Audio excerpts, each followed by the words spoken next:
Matthew the Apostle, also known as Levi, was a first-century Jewish tax collector in Capernaum who became one of Jesus' 12 disciples and is the traditional author of the first gospel.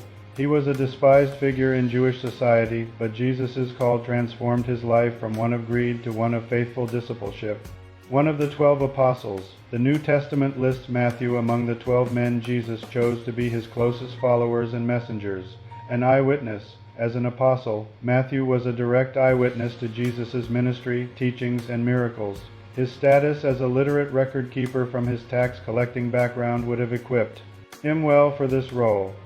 An evangelist. Following Jesus' ascension, Matthew continued to spread the gospel. He is traditionally revered as one of the 4 evangelists, credited with writing the Gospel of Matthew, a tax collector. Before Jesus called him, Matthew worked as a tax collector, or publican, for the Roman government, despised by fellow Jews. Tax collectors were deeply reviled by their own people. They were seen as traitors who collaborated with the Roman occupying forces and often extorted extra money from their countrymen for personal profit. A sinner. Because of his profession, Matthew was classified among sinners by religious leaders like the Pharisees, who were scandalized that Jesus would associate and eat with him. Dual identity. Biblical scholars believe Matthew is the same person as Levi, the son of Alphaeus, who is mentioned in the parallel accounts of his calling in the Gospels of Mark and Luke. It was not uncommon for Jews to have multiple names at the time.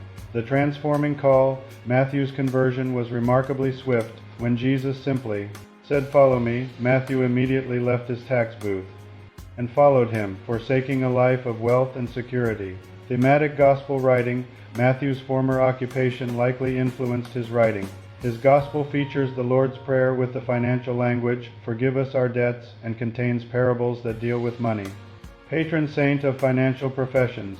Despite his controversial past, Matthew is the patron saint of tax collectors, accountants, and bankers. Uncertain death. There is no certain record of Matthew's death.